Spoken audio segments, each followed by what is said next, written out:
La paz era una mentera frágil, un velo de seda sobre el filo de una espada. Heracles lo sabía mejor que nadie. Incluso aquí, en el gineceo, bañado por el suave sol de la tarde, con la cabeza reclinada en el regazo de Mégara y los juegos de sus hijos, como música de fondo, una sombra se cernía sobre su corazón. No era el presentimiento de un monstruo que acechara en los confines del mundo, ni la amenaza de un ejército enemigo. Era algo más íntimo, más insidioso. El oráculo de Delfos, años atrás, había escupido palabras que, más allá de la gloria prometida, escondían un veneno de ambigüedad mortal.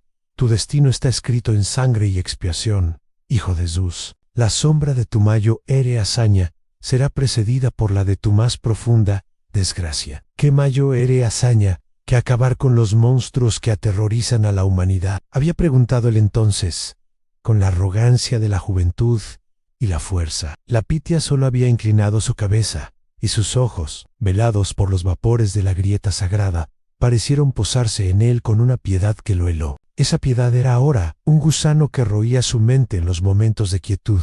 ¿En qué piensas, mi amor? La voz de Mégara era un bálsamo, un ancla a la realidad. Sus dedos acariciaban su cabellera ensortijada, intentando suavizar la tensión que palpaba en su nuca.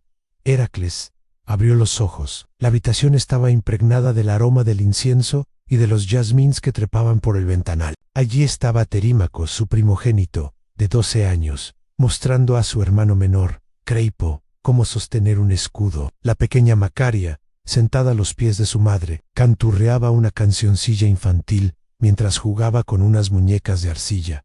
Era un cuadro de una perfección que le cortaba la respiración. Era todo lo que había combatido por tener: un hogar, una familia, la antítesis del caos y la violencia que había marcado su existencia. Pienso que esto es demasiado bueno para un hombre como yo, murmuró, y fue la verdad más profunda que había pronunciado en semana. Megara sonrió, una sonrisa triste, que delataba que ella también conocía los demonios que lo acosaban. Es lo que mereces, Heracles. Después de todo lo que has sufrido, de todas las pruebas, los dioses, al fin, te conceden la paz. En los dioses. Las palabras resonaron en su interior con un eco amargo. ¿Eran los dioses quienes le concedían la paz? ¿O era solo la calma que precede a la tormenta más devastadora? Era la reina del Olimpo, cuya ira lo había perseguido desde la cuna. No era conocida por su clemencia. Su odio era una enfermedad incurable, un fuego que no se apagaba con el tiempo. Heracles se sentó de golpe, apartándose del regazo de su esposa. Un sudor frío le empapaba la espalda bajo la túnica. ¿Qué ocurre?, preguntó Mégara, alarmada por el repentino cambio. Nada en el calor, mintió, poniéndose en pie. Necesitaba moverse, necesitaba aire, pero al levantarse, una oleada de mareo lo sacudió. El mundo giró a su alrededor. Los colores se saturaron, volviéndose violentos, irreales. El rojo de las alfombras pareció sangrar sobre el mármol blanco. Por un instante, la cara de Mégara, bella y serena, se desdibujó, y en su lugar vislumbró los rasgos distorsionados por el miedo. Vio a sus hijos, no como los niños que eran, sino como sombras amenazadoras, con ojos brillantes como los de las furias que lo habían perseguido tras la muerte de su primera familia. Parpadeó con fuerza, y la visión desapareció. Pero el miedo se instaló en su pecho, un puño de hielo que se apretaba alrededor de su corazón. No era la primera vez. Los episodios de confusión diarrea irrational habían sido el precio secreto de su fuerza. La primera vez, siendo apenas un muchacho, había enviado la locura sobre él, y en su frenesí había arrojado a su amado sobrino Iolao a una hoguera. La memoria de aquellas llamas, de los gritos, de la culpa posterior que casi lo aniquila, regresó con una intensidad aterradora.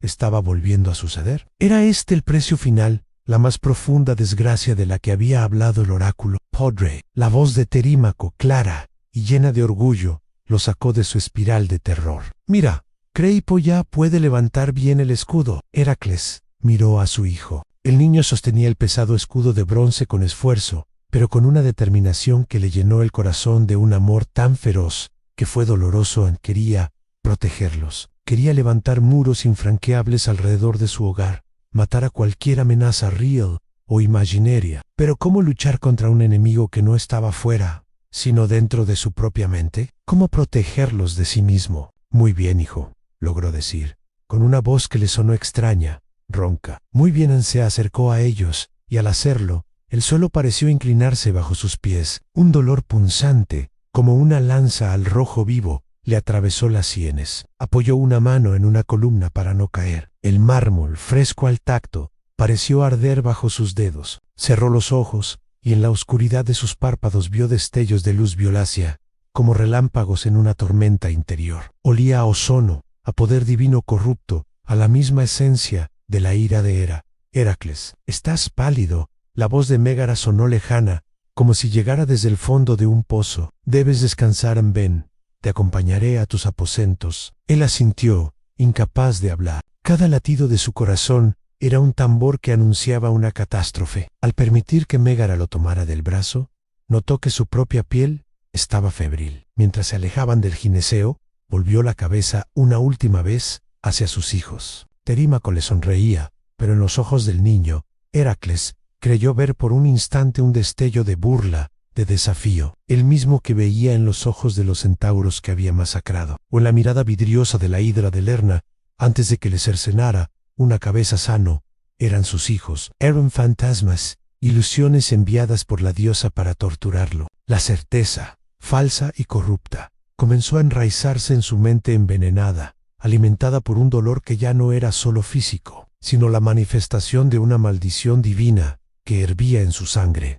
La paz había terminado. La tormenta final, acababa de comenzar dentro de él, y no había clava ni flecha que pudiera matarla. El camino hacia sus aposentos fue un viaje a través de un infierno personal. Cada paso que daba Heracles resonaba en su cráneo como el golpe de un martillo sobre un yunque. La mano de Mégara en su brazo, antes un consuelo, ahora le parecía la garra de un grifo, intentando inmovilizarlo. Los tapices que adornaban los corredores, que representaban sus propias hazañas, cobraron vida de forma grotesca. El león de Nimía pareció rugir en silencio, sus ojos de hilo brillando con malicia. Los pájaros del pantano de Estínfalo, bordados en plata, se arremolinaron ante su vista, sus picos afilados convertidos en dagas que lo amenazaban. Pronto estarás mejor, murmuró Mégara intentando calmarlo, pero su voz se distorsionó, mezclándose con el zumbido ensordecedor que llenaba la cabeza de Heracles. Le sonó a los siseos de las serpientes que Hera había enviado a su cuna, un sonido que había marcado el inicio de toda su desgracia. Mejor, logró gruñir, apartando su brazo con brusquedad. ¿Crees que esto es una enfermedad? Esto es obra de ella. Mégara se detuvo, su rostro pálido de preocupación. ¿De quién, Heracles? No hay nadie aquí. Estamos a salvo en nuestro hogar. Nunca estoy a salvo, rugió, y el sonido de su propia voz, cargada de una rabia que no entendía, lo aterró aún más a sus ojos, inyectados en sangre. Recorrían el corredor vacío, buscando un enemigo al que enfrentar, pero solo veía sombras danzantes y formas amenazadoras en los pliegues de las cortinas. El veneno de la locura, vertido en el cáliz de su mente por la mano invisible de Hera, circulaba ya por cada rincón de su ser. La lógica se disolvía, reemplazada por una paranoia feroz y distorsionada. Su familia, el símbolo de su amor, se transformaba ante sus ojos en una trampa urdida por sus enemigos inmortales. Llegaron a la puerta de sus aposentos. Mégara intentó ayudarlo a cruzar el umbral, pero él se resistió, clavando los pies en el suelo. Desde allí, a través del patio interior, podía ver a sus hijos. Terímaco estaba ahora enseñando a Macaria cómo colocar las manos en el escudo. La escena, tan tierna momentos antes, se reinterpretó en su mente envenenada. No era una lección de defensa, era una instrucción en el arte de la traición. Vio a Terímaco no como su hijo, sino como un joven guerrero espartano, criado en secreto para destronarlo. A Creipo, como un hechicero que murmuraba encantamientos para debilitarlo, y a Macaria, la inocente Macaria, cuya sonrisa siempre lo desarmaba, ahora le parecía la sonrisa burlona y seductora de una ninfa, enviada por Hera para hechizarlo. Mira cómo conspiran, masculló, con la voz ronca por la rabia contenida. Aquí, en mi propia casa, en el único lugar donde bajé la guardia. ¿De qué hablas, Heracles?, suplicó Mégara, tomándole la cara entre sus manos, obligándolo a mirarla. Son tus hijos Anterímaco, Creipo, Macaria, tus hijos, Anteaman. Pero sus palabras ya no llegaban al Heracles que conocía, solo alcanzaban a la bestia que la cólera divina estaba liberando. Al mencionar sus nombres, la distorsión se completó. Allá no eran sus hijos, eran impostores, ilusiones, armas vivientes creadas para destruirlo en su momento de mayo, era vulnerabilidad. El dolor en su cabeza estalló en una cacofonía de gritos internos, de risas histéricas que reconocía como las de Hera. El calor en sus venas se volvió un fuego incontrolable, el mismo que sentía al estrangular al león de Nemea o al luchar contra el gigante Gerión. Mentira, bramó, y su grito fue tan potente que hizo temblar las vasijas en sus pedestales. No son míos, son de ella, son el regalo envenenado de Hera. Su mirada, velada por la locura, se posó en Mégara, y por un instante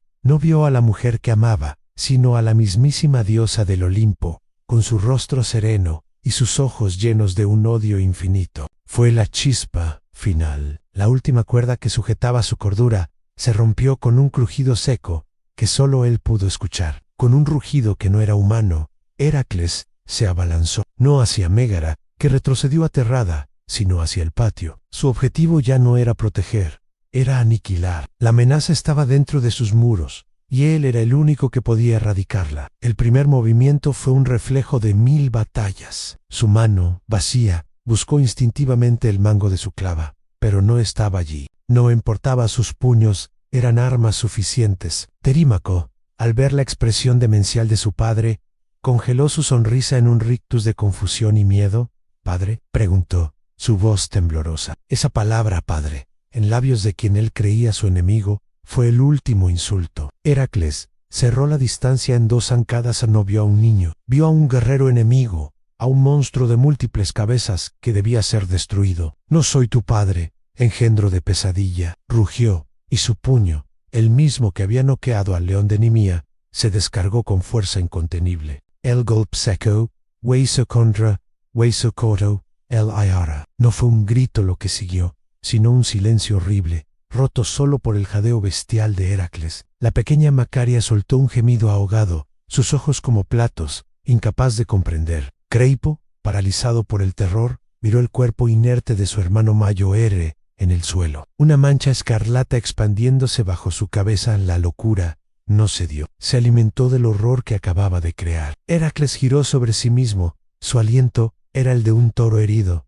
Sus ojos se posaron en Creipo. «Y tú, hechicero, deja de murmurar tus maldiciones». El niño intentó huir, pero era demasiado lento. Heracles lo agarró del brazo con la fuerza que usaba para domar a los carros desbocados. El sonido del pequeño cuerpo siendo lanzado contra la columna de mármol fue un crujido sordo y espantoso que resonó en el alma de la propia Tebas. Mégara, hasta entonces paralizada por el shock, encontró por fin su voz en un grito desgarrador, un sonido que surgía de lo más profundo de la maternidad violada. «Heracles, detente, por los dioses, son tus hijos». Pero él ya no escuchaba a los dioses, solo escuchaba la voz de la furia en su cabeza. Se volvió hacia ella, y por un instante, un destello de reconocimiento cruzó su mirada enloquecida. Vio a la mujer, no a la diosa, vio su dolor, su horror, y por una fracción de segundo, la bestia retrocedió, y el hombre asomó, aterrorizado, vislumbrando el abismo de su acto. Fue un instante demasiado breve. El dolor en su cabeza regresó, multiplicado, una explosión de luz blanca que borró toda razón. Mégara, al ver esa vacilación, corrió hacia la pequeña Macaria, que seguía inmóvil, petrificada, y la abrazó, intentando protegerla con su propio cuerpo. «No», suplicó, su voz un hilo de desesperación. «Heracles, por el amor que nos tenías». La mención del amor, en ese lugar de muerte, fue interpretada por la locura como la más cruel de las burlas. El que se acercaba no era su esposa, protegiendo a su hija. Era la reina del Olimpo, escondiéndose detrás de un escudo humano, desafiándolo, riéndose de Elan con un último rugido que parecía rasgar el velo de la realidad. Heracles avanzó. No hubo lucha, no podía haberla. Su fuerza, una vez la envidia de los dioses, se convirtió en la herramienta de una tragedia absoluta. El silencio que cayó después fue más aterrador que cualquier grito, solo roto por la respiración jadeante y ronca del héroe, de pie en medio del patio, con las manos manchadas de una sangre que no era la de un monstruo, sino la de su propia sangre. Los cuerpos de sus hijos yacían alrededor de él, en posiciones grotescas que narraban una historia de amor pervertido en rabia. Mégara, la última en caer, yacía abrazando a su hija, un último y fútil intento de protección. De repente, como si un hechizo se hubiera roto, la tensión insoportable en la cabeza de Heracles comenzó a ceder. El fuego en sus venas se apagó, convertido en las brasas mortecinas de la culpa. El mundo recuperó sus colores reales, sus sonidos normales, el canto de los pájaros, el rumor del agua en la fuente. Y entonces, realmente vio. Sus ojos, despejados por fin del velo de la locura, bajaron hacia sus manos. La sangre que las cubría estaba fresca, pegajosa. Su mirada recorrió el patio en terima con Creipo, Macaria, Megara, no como sombras o enemigos, sino como lo que siempre fueron, a su familia destruida, aniquilada. Por él un temblor le recorrió el cuerpo, tan violento que tuvo que apoyarse en la misma columna contra la que había estrellado a su hijo. Un sonido escapó de sus labios, un quejido animal, la voz de un alma siendo desgarrada en pedazos. La clava de la realidad, la verdad de su acto, le golpeó con una fuerza que ni el gigante Gerión había poseído. No había sido un monstruo, no había sido un ejército, había sido él solo. El héroe más grande de Grecia se derrumbó de rodillas, el peso de su cuerpo insignificante, comparado con el peso infinito de su crimen. El patio, otrora un jardín de las delicias, se había convertido en el escenario de su ruina personal, y el sol que lo iluminaba ya no era dorado, sino del color de la ceniza y la desesperación. El tiempo se detuvo, o tal vez, para Heracles, fue el corazón el que dejó de latir, suspendido en el vacío entre un antes y un después que no deberían existir. Arrodillado en el suelo de mármol, la frialdad de la piedra le quemaba las rodillas a través de la túnica. Sus manos, aquellas manos que habían domeñado bestias y enderezado el curso de ríos, yacían abiertas sobre sus muslos, manchadas de un rojo obsceno que ya no parecía sangre, sino la esencia misma de su perdición. No se atrevía a tocar nada, a mover un solo músculo. Cualquier gesto, por mínimo que fuera, podía confirmar la realidad de la pesadilla, y eso sería insoportable. El silencio era una entidad viva, sofocante. Ya no había risas, ni susurros, ni el alegre choque de la espada de madera contra el escudo. Solo el zumbido persistente en sus oídos, el eco atronador de su propia locura, y el débil, terrible rumor de la fuente que seguía manando agua. Indiferente al horror que acababa de consumirse, levantó la cabeza, con un movimiento lento, pesado, como si llevara el peso del mundo sobre sus hombros, y en cierto modo, lo llevaba a su mundo, al menos. Su mirada, nublada por un dolor tan profundo que era físico, recorrió el patio. No quería ver, pero sus ojos traicioneros se negaban a cerrarse. Allí yacía Terímaco, su primogénito, su orgullo, la promesa de un futuro guerrero reducida a un amasijo silencioso. Un poco más allá, el pequeño Creipo, cuyo único crimen había sido la admiración por su padre. En el centro, el cuadro que le partió el alma en dos al Mégara, abrazando con la fuerza desesperada de la muerte a Macaria, la más pequeña, la más frágil, su esposa y su hija, unidas en un último y fútil acto de protección. La expresión de Mégara no era de rabia, sino de una incredulidad y un dolor tan puros que le atravesaron el pecho como una lanza. Un gemido escapó de sus labios, un sonido ronco y desgarrado que no parecía humano. Se llevó las manos a la cabeza, manchando su cabello y su rostro con la sangre de los suyos. El olor a cobre y muerte llenó sus fosas nasales, haciéndole revolver el estómago. «¿Qué he hecho?», susurró, y su voz sonó extraña, como si perteneciera a otro. «Dioses, ¿qué he hecho?». Pero los dioses no respondieron. El Olimpo guardaba un silencio cómplice, brutal. No había rayo vindicador de Zeus, su padre. No había comentario burlón de Hera, solo el sol, que comenzaba a teñirse de naranja en su descenso, bañando la escena de una luz cínica y crepuscular. Esta no era una hazaña que mereciera la atención de los inmortales. Era la ruina de un hombre, y los hombres caían en silencio. Fue entonces cuando los primeros sonidos externos comenzaron a filtrarse. Un susurro ahogado desde una columnata. El llanto contenido de una sirvienta que, al asomarse, había visto lo impensable y había retrocedido, aterrada. El ruido de pasos apresurados que se alejaban, llevando la noticia más horrible que Tebas habría de conocer. La burbuja de su locura se había roto, y el mundo real, con su peso de juicio y horror, se cernía sobre él. En Heracles no se movió. Seiquadoali, arrodillado en el charco de su crimen, ajeno a los murmullos,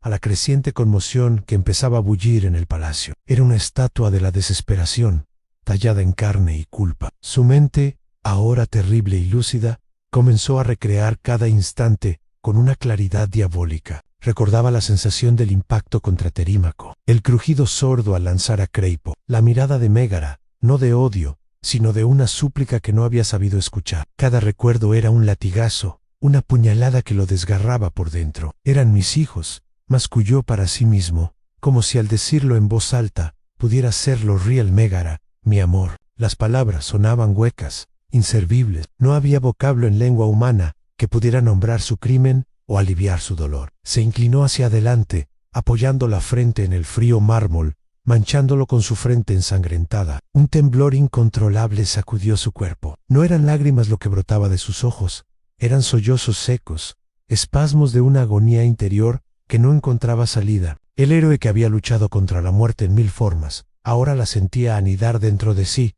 no como un fin, sino como una condena eterna. De repente, un grito agudo, lleno de un pánico visceral, cortó el aire desde la entrada del patio. Era una de las nodrizas. El sonido fue seguido por un aluvión de exclamaciones de horror, de gritos, de pasos que se acercaban. La noticia había estallado. El palacio despertaba a la pesadilla. Heracles no levantó la vista. No podía enfrentarse a sus siervos, Jesús, Carerros, a la mirada de quienes lo habían admirado y ahora solo podrían ver a un monstruo. Escuchó cómo los pasos se detenían bruscamente en el umbral, seguidos de un coro de jadeos y maldiciones susurradas. Sintió el peso de sus miradas, una mezcla de terror, incredulidad y asco. ¿Heracles? La voz de su sobrino Iolao, su fiel compañero en tantas aventuras, temblaba, rota por la conmoción. Por todos los dioses.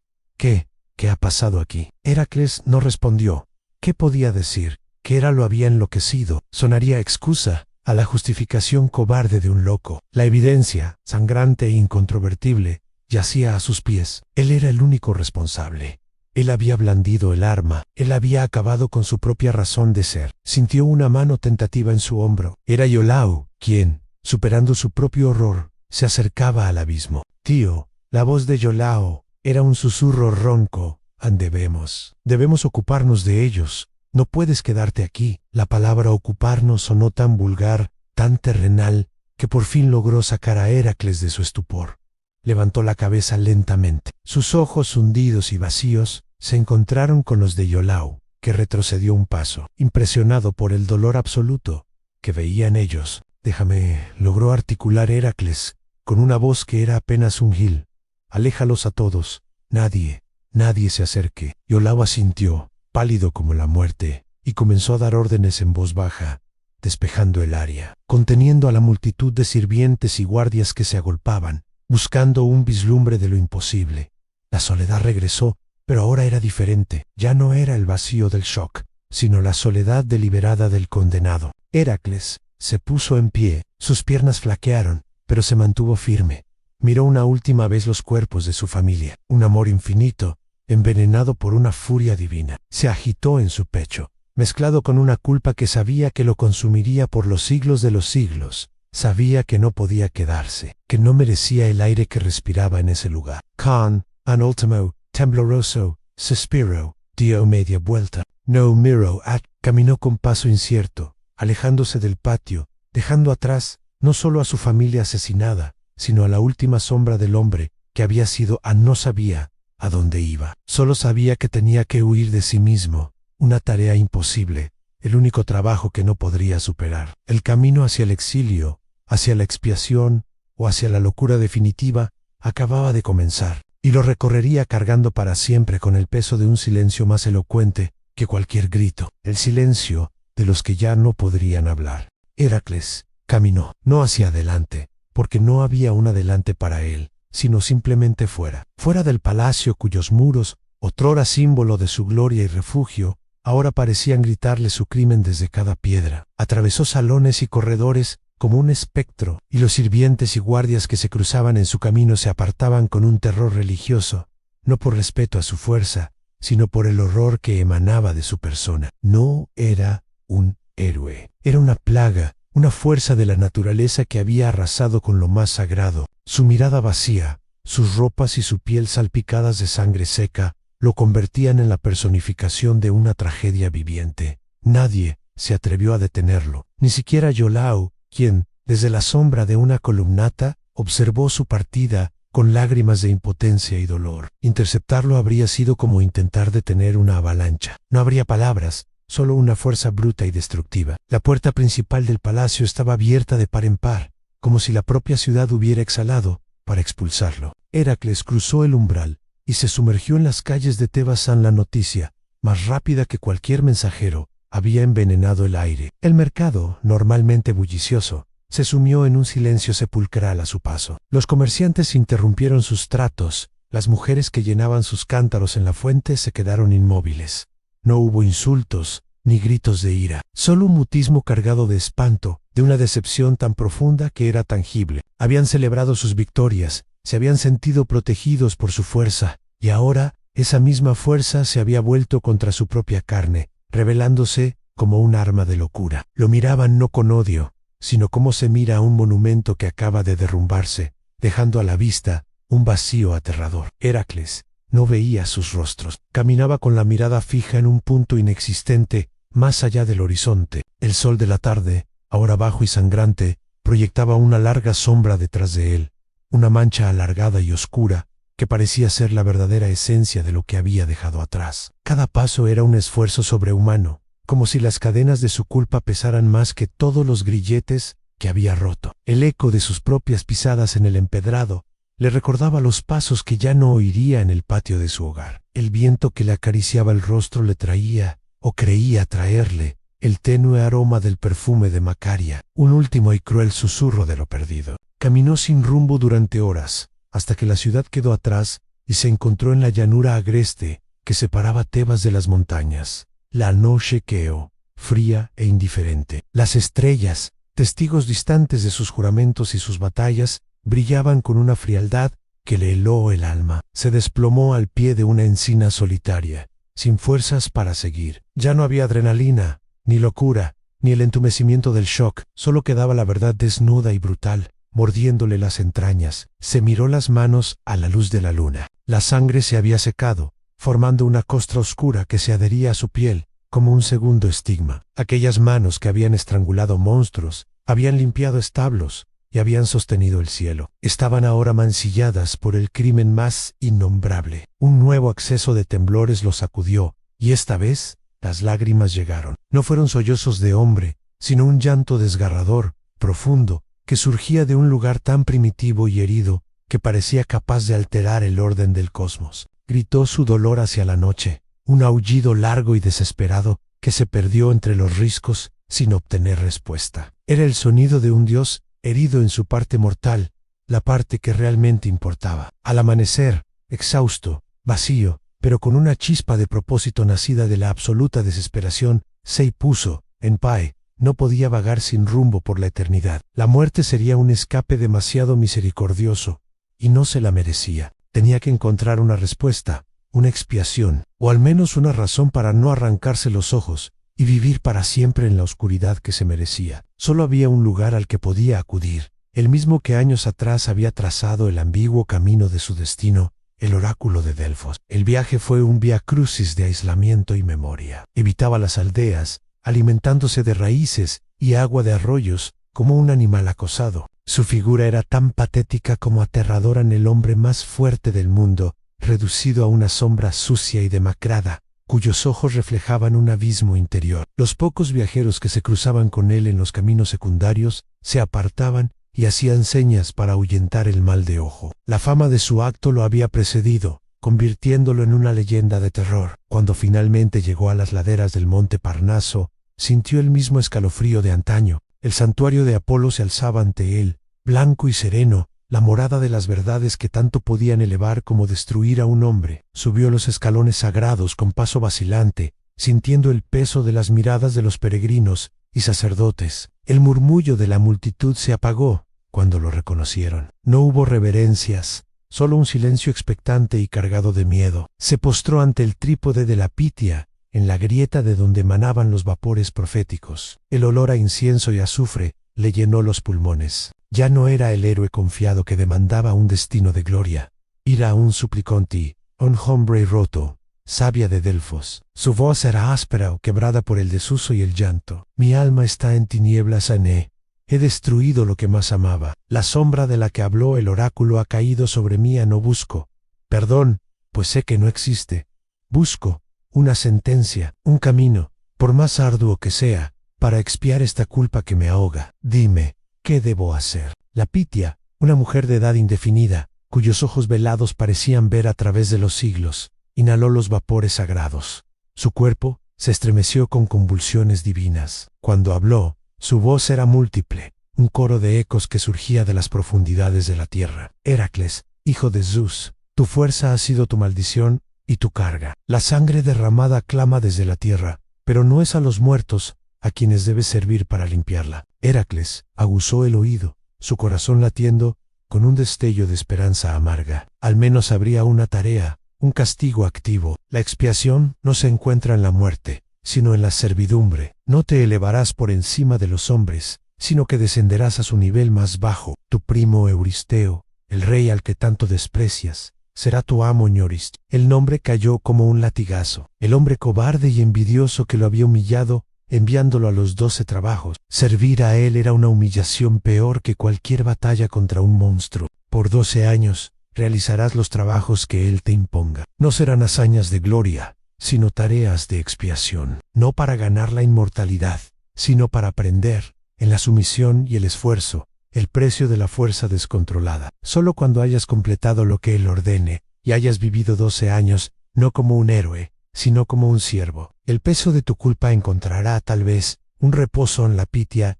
Enmudeció, desplomándose en su trípode, agotada. Heracles permaneció arrodillado, digiriendo la sentencia. No era la muerte, era algo quizás peor: la vida. Una vida de servidumbre, de obediencia a un hombre mezquino, usando su fuerza, no para su propia gloria, sino para los caprichos de otro. Pero en esa sentencia, encontró por primera vez desde la masacre, un atisbo de propósito, un camino aunque fuera de espinas, que podía seguir. Se levantó. Su espalda, antes encorvada por el dolor, se enderezó un poco. No era el enderezamiento del orgío, sino el de la aceptación. La locura lo había llevado a la cima del horror, y ahora la expiación lo llevaría a las profundidades de la humillación. Miró hacia el horizonte, en dirección a la ciudad de Teirinto, donde reinaba Euristeo. El héroe había muerto en el patio de su casa.